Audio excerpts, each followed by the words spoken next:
할렐루야. 좋은 한 주간 되시기를 주의 이름으로 축원합니다.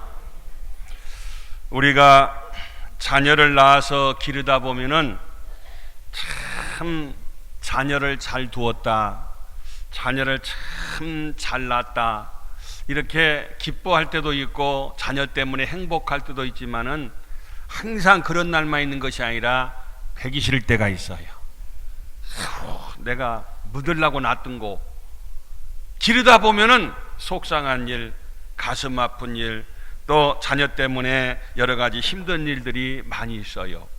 근데 우리 하나님도 우리 사람을 창조하시고 참 잘 만들었다, 참 좋다, 그럴 때만 계신 것이 아니라 사람 만든 걸 후회하셨다 그랬어요. 또 참고 하다가 도저히 안 되겠어요.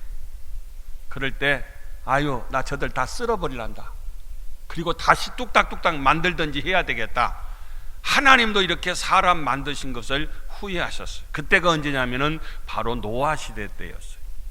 그래서 물로 다 심판해서 싹 쓸어버리고 새롭게 하나님께서 새 역사를 만들고자 계획하시는데, 근데 그 많은 사람 가운데 유난히도 한 사람은 빛이 나요. 그가 누구냐면 노아예요.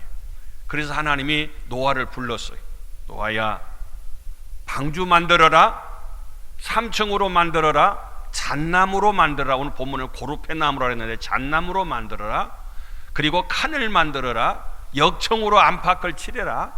광은 몇 규빗, 장은 몇 규빗, 고는 몇 규빗, 가로 세로 높이는 이러이런 것으로 해라. 그리고 위에다 창문도 만들어라. 하나님이 다 재료도 주시고 하나님이 다 설계도도 주시고 하나님께서 여건도 주셔서 그 방주를 짓게 하셨어요. 자, 오늘 한번 그림을 제가 보여드릴게요. 이게 노아의 방주의 모형이에요. 이런 높이로, 이런 구격으로, 이런 모형으로 이렇게 방주를 만들어라, 이렇게 설계도를 주셨어요. 오늘 본문의 말씀을 그대로 추정해서 그린 거예요. 자, 실질적으로 이런 지금 현재 방주를 짓고 있어요. 이런 규모의 방주예요. 그리고 그 다음에 보면 펜실바니아에 지금 현재 방주가 지금 짓고 있는데 아직 완성은 덜 됐어요. 똑같은 구격, 똑같은 모양으로 이렇게 좀 큰 공사를 지금 하고 있는 그런 모습을 볼 수가 있어요. 자, 이렇게 방주를 짓는데 정확히 이 방주 짓는 기간이 바로 120년 지었다, 그런 기록은 성경에 없지만은 추측하기를 오늘 본문 3절에도 볼 때에 120년이란 단어가 나와요. 그래서 일반적으로 노아가 이 방주를 짓는 기간을 120년으로 보통 얘기하고 있는데, 120년 동안 방주를 만드시는데 단 그 방주 다 만들어 놓고 나니까 그 방주 안으로 들어가라 그래서 노아가 방주 안에 들어갔어요. 들어간 다음에 7일 동안 있으니까 7일 후에 비가 내리기 시작했어요. 비가 내리는데 하늘에서 비가 내리고 땅에서 물이 솟았다 그랬어요. 40주야를 계속 비가 오고 땅에서 물이 솟으니까 이 땅의 가장 높은 산꼭대기 위에까지 물이 다 덮였어요. 그러니까 그때부터 이 땅에 사람도 다 죽고 짐승도 다 죽고 식물도 다 죽고 호흡 있는 모든 것은 다 끊겼어요. 다 죽었어요. 유일하게 죽지 않은 등은 뭐냐면은 방주 안에 들어간 노아의 식구들과 그 짐승들만 죽지 않고 싹 하나님께서 멸망을 시켰어요. 이것이 노아의 홍수예요. 그리고 150일 동안 물이 창일에 있었다. 그래서 물이 계속 150일 계속 물이 그대로 차 있는 거예요. 그 다음에 물이 점점 빠지고 났을 때에 나중에 비둘기를 내보냈어요. 그래서 비둘기를 내보냈더니 거기에 감람나무 잎을 물고 왔고, 그 다음에 다시 보냈더니 돌아오지 않아.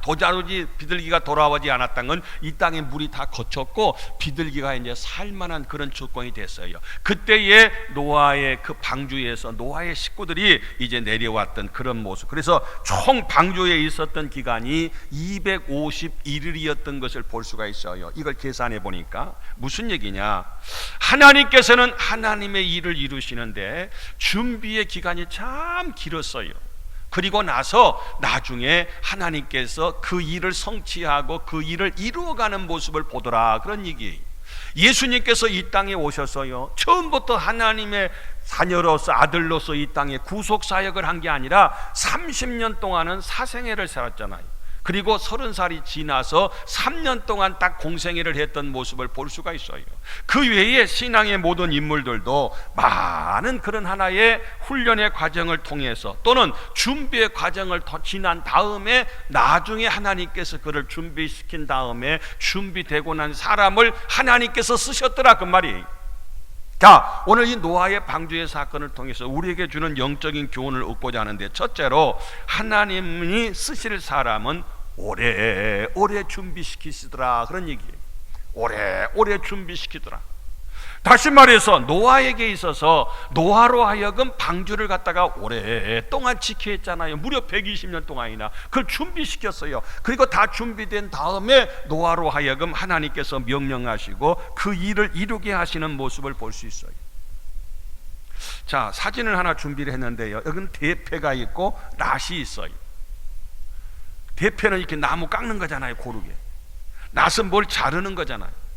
근데 무조건 대패질을 하고 무조건 낫을 갖다가 베는 게 아니라 먼저 갈아요. 잘 갈아요.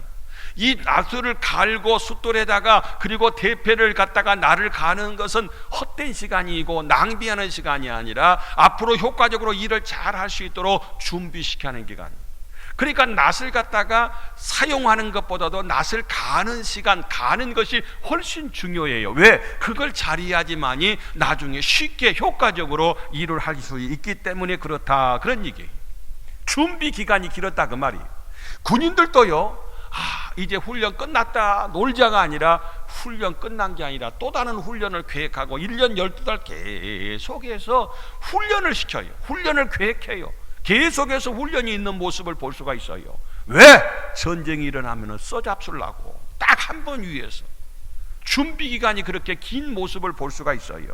아니, 군인들만이 아니라 저희 딸은 이 피아노를 했는데 피아노를 할 때 보니까 고생을 하더라고요.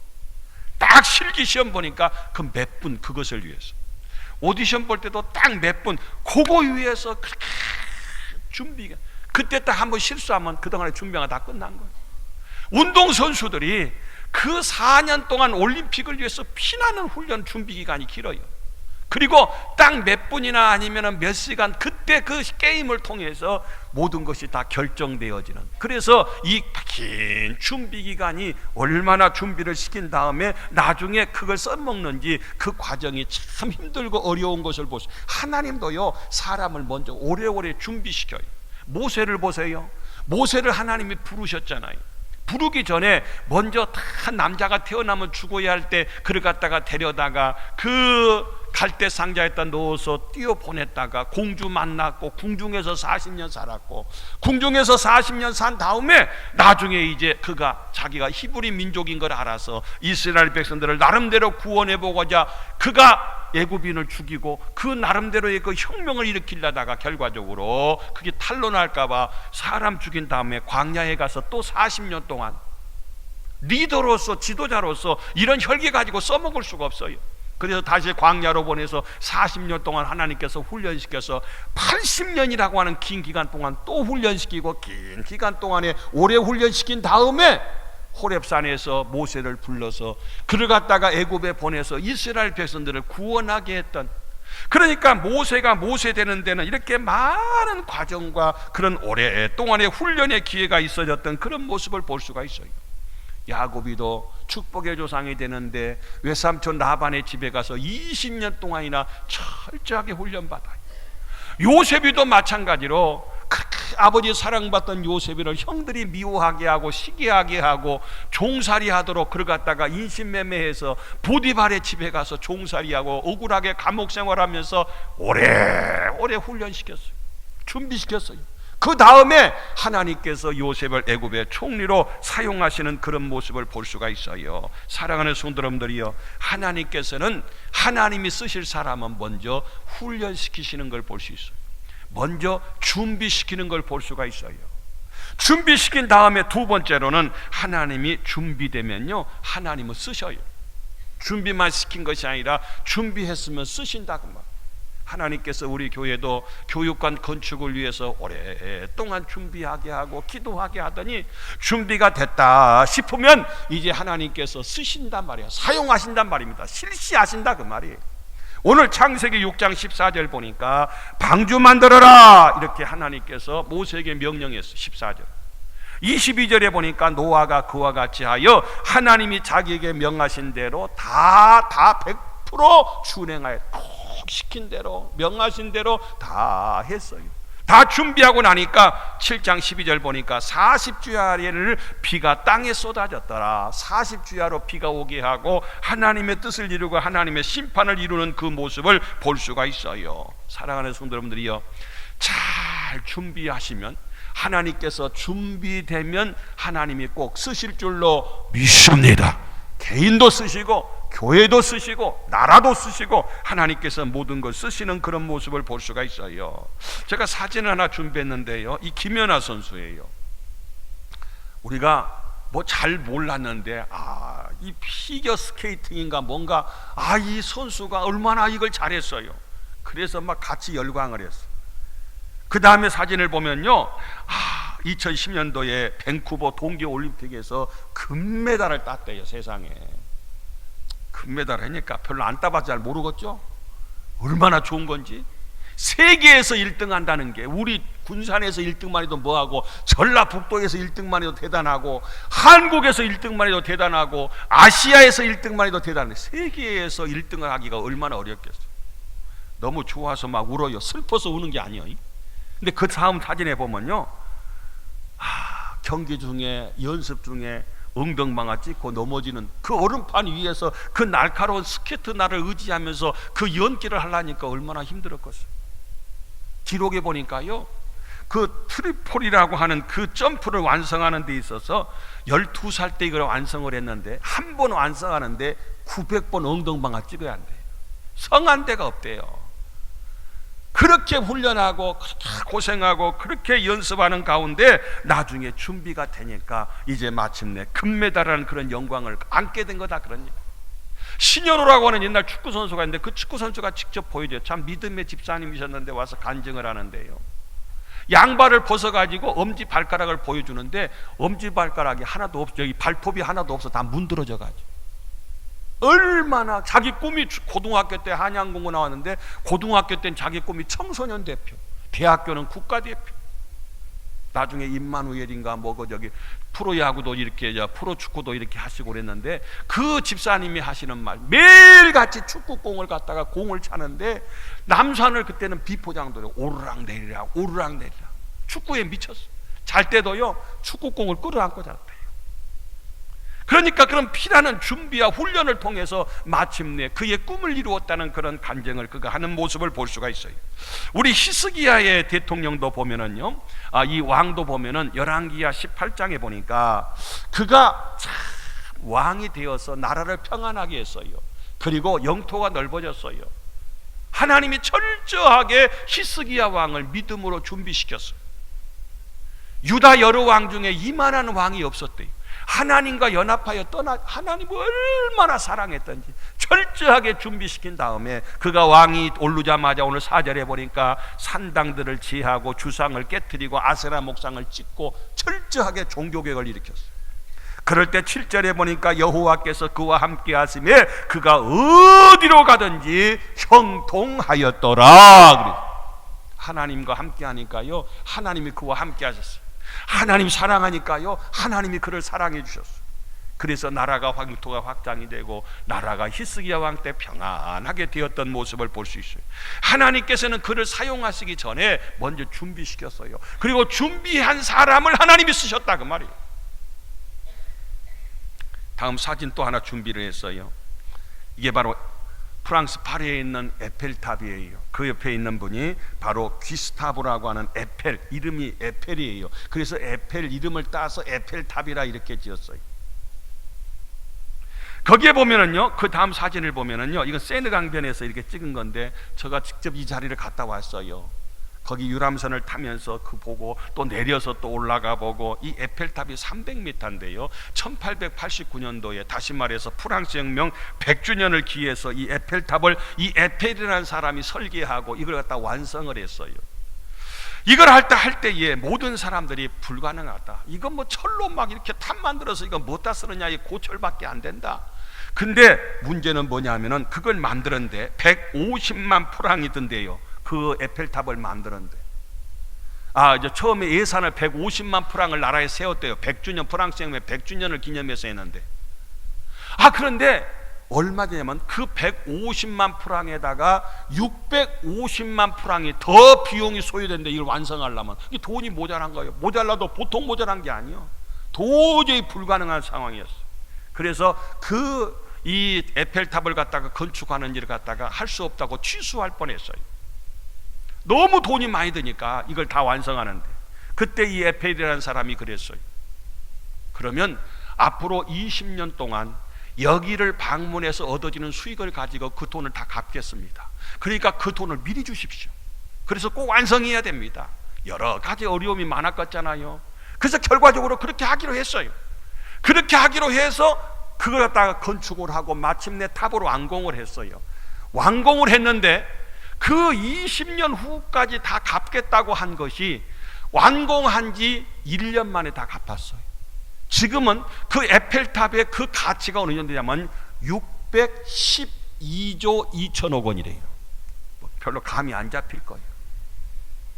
지금까지 그곳에 방문한 사람이 600만 명이고 비수기 때도 하루에 그곳에 찾아온 사람만 6천 명이래. 에펠탑 저도 갔다니까요.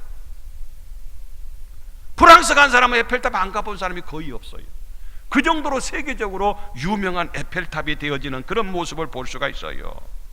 뿐만이 아니라 이 에펠탑을 처음에 딱 만들어 놓으니까 사람들이 무서워하고 넘어질 줄 알고 무너질 줄 알고 옆에도 안 와요. 그래서 이 에펠이라는 사람이 아예 에펠탑 가운데쯤에다가 집을 만들었어. 생활 공간을 거기서 먹고 거기서 자고. 왜? 안전하다는 걸 증명하기 위해서. 대단한 사람이야. 거기서 사람이 사는 거 보니까 안 무너지겠구나, 이상 없겠구나. 한두 사람 찾아오고 너무 좋으니까 또 찾아오고 또 찾아오는 가운데 바로 프랑스의 명물이 되어지는 모습을 보여. 이렇게 준비된 사람을 통해서 하나님께서는 하나님의 일을 하게 하시더라는 거예요. 우리 교회도 지금 여러 가지로 상황적으로, 시기적으로, 환경적으로 어려운 상황에서도 꼭 필요한 오랫동안 준비된 우리 교육관을 건축하자고 하는 이 모습 가운데 여러분도 에펠과 같이 그런 모험정신, 도전정신, 그리고 꼭 이것을 이루겠다는 그런 마음을 가지고 할 때에 여러 가지 어려운 상황도 많지만 하나님께서는 준비된 사람, 여러분들을 통해서 하나님께서는 꼭 이 시대에 필요해서, 이 시기에 필요해서 우리들을 통해서 이 일을 이루시기를 원하시잖아요. 하나님 앞에서 여러분 모두가 다 힘써 행할 수 있기를 주의 이름으로 축원합니다. 이탈리아에 엘리나라는 여사가 있는데 1990년도에 노벨 평화상을 받아. 검색해보면 엘리나라고 하는 분이 나와요. 노벨 평화상 받았어요. 이분이 원래 선교사님이셨어요. 중국에 선교사로 가서 선교 활동을 하는데 폐결핵에 걸렸어요. 그래서 그때 당시에 폐결핵은 그냥 무서운 병이에요. 그래서 이건 전염성이고 이 활동성이니까 그래서 할 수 없이 철수하고 이탈리아로 돌아왔어요. 아버지가 물려진 큰 농장에 농사 일을 해서 거기서 얻어지는 수입을 가지고 선교비를 보냈어요. 그리고 하나님께 기도했어요. 하나님, 내가 왜 폐결핵에 걸려야 합니까? 나에게 이 병을 주신 그 이유가 무엇입니까? 하나님, 나를 통해서 뭘 하기를 원합니까? 기도했어요. 그랬더니 하나님께서 그로 하여금 하나님의 음성을 들려줘요. 또 농사짓다가 그 탈곡기에 오른손을 하나 잃어버렸어요.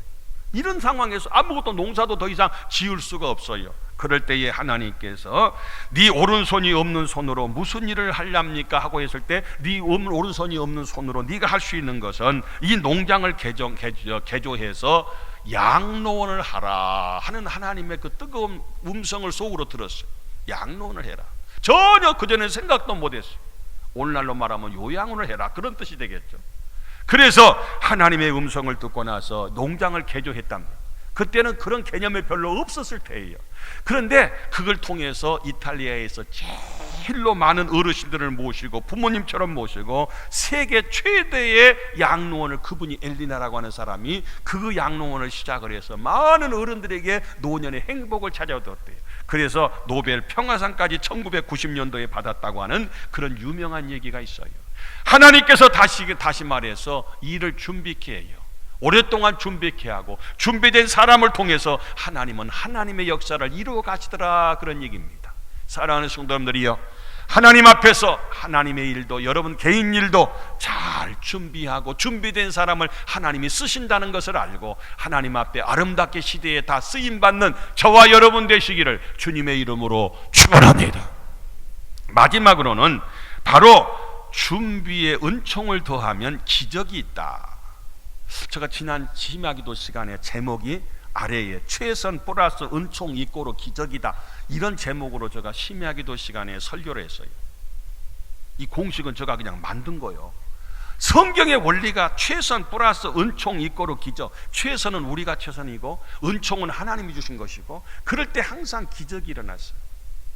물이 포도주가 되는 기적도 하나님이 명하시니까 명하신 대로 우리는 이해가 안 돼도 그대로 최선을 다해서 순종했더니 물이 포도주가 되게 했어요.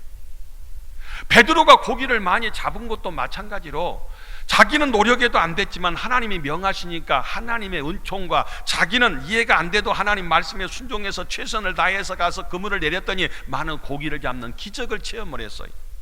우리가 지금 하나님께서 다 명하셔서 내가 모세가 지도자가 되겠다고 꿈도 마음도 먹은 적 없어요. 일방적으로 하나님 불러서 사명 주셨잖아요. 그래서 지도자가 됐잖아요. 이게 은총이에요. 사도 바울도 자기가 언제 지도자가 된다 생각도 안 했어요. 자기는 유대인으로서 예수 믿는 사람 핍박한 사람이었어요. 그런데 하나님 앞에서 하나님이 그를 일방적으로 부활하신 예수님이 만나게 해주시고 사명 주셔서 이방인의 선교사로서 쓰임받았던 사도 바울의 역사를 볼 수가 있더라, 그런 얘기입니다.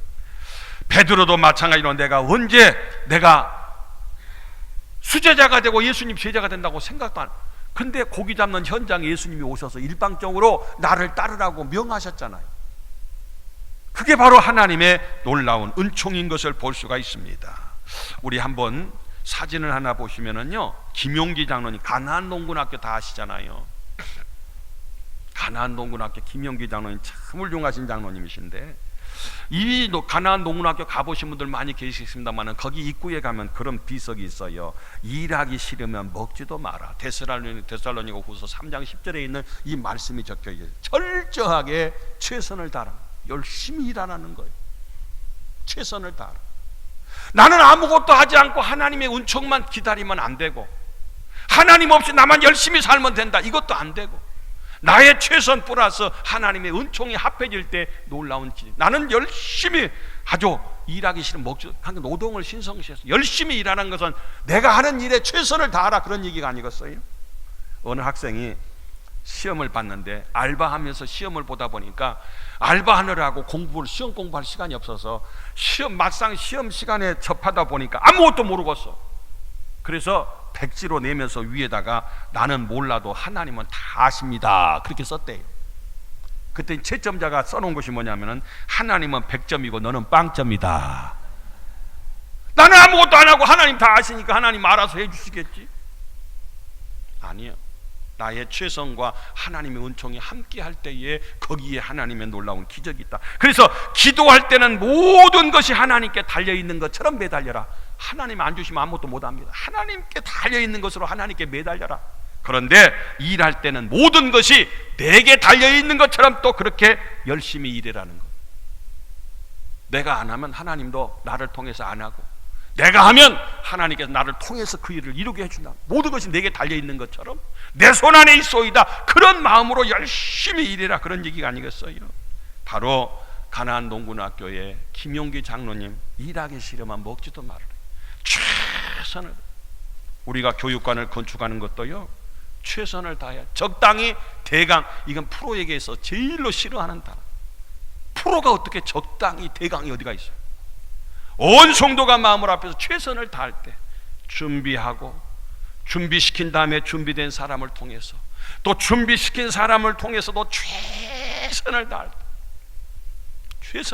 때 그를 통해서 하나님께서는 방주를 완성하게 하고, 방주가 완성되고 나니까 비가 와서 기적을 경험하게 했어요. 다 죽어도 그 가정에 있는, 그 배에 있는 모든 사람들은 다 구원을 받고 사는 역사로 있었잖아요. 과거에 일본에 유유라라고 하는 사람이 있었어요. 이 유유라고 하는 사람은 원래 그 시계 그 회사에 숙련공으로 거기에 들어가서 이제 이 기술을 익히는 사람인데, 아주 고창 가운데 아주 전문가가 계셨어요. 그래서 시계라고 하는 것이 가장 명품의 시계를 만들려면은 어떤 시계가 돼야 됩니까 했더니, 첫째, 시간이 잘 맞은, 태압을 많이 감거나 적게 감거나 항상 일정하게 시계가 돌아가서 시간을 맞아야 된다. 날이 춥거나 덥거나 날씨하고 상관이 없이 시계가 똑같은 간격으로 똑같이 돌아가서 시간을 잘 맞춰야 된다. 그리고 이곳에 놓든 저곳에 놓든 시계가 어디에 있든지 간에 변함없이 일정하게 시간이 항상 정확히 움직여서 시간을 가장 잘 맞추는 그런 시계가 명품 시계라는 것. 거기에서 그가 힌트를 얻는 것이, 아하, 그렇구나, 나도 누가 보든지 안 보든지 춥든지 덥든지 한결같이 나도 그렇게 하기로 작정을 했어. 정확한 시간에 정확한 그 명품 시계가 되듯이 시계처럼 나도 그렇게 살아봐야지. 여러분, 마지못해 일하는 사람은 소와 같은 사람이고, 지시받은 일만 하는 사람은 죄수 같은 사람이고, 스스로 생각하고 일하는 사람은 인간다운 사람이다 그랬어요. 소가 돼서도 안 되고 죄수가 돼서도 안 되고, 우리는 인간다운, 스스로 생각하고 스스로 내가 해야 할 일을 위해서 최선을 다하는 사람, 그 사람을 통해서, 인간다운 사람을 통해서 하나님께서는 하나님의 역사를 이루어가는 거 아니겠습니까? 대패를 가지고 이 대패질을 하기 전에 열심히 나를 가는 것은 헛된 시간이 아니라 준비하는 시간이었어요. 말씀을 마칩니다. 결론의 말씀입니다. 하나님은 하나님이 쓰실 사람을 오래 준비시켜요. 그 다음에 준비되면 하나님이 꼭 쓰셔요. 사용하셔요. 그리고 준비만 한 것이 아니라 최선을 다해서 하나님의 은총을 기대하면 기적의 경험돼요.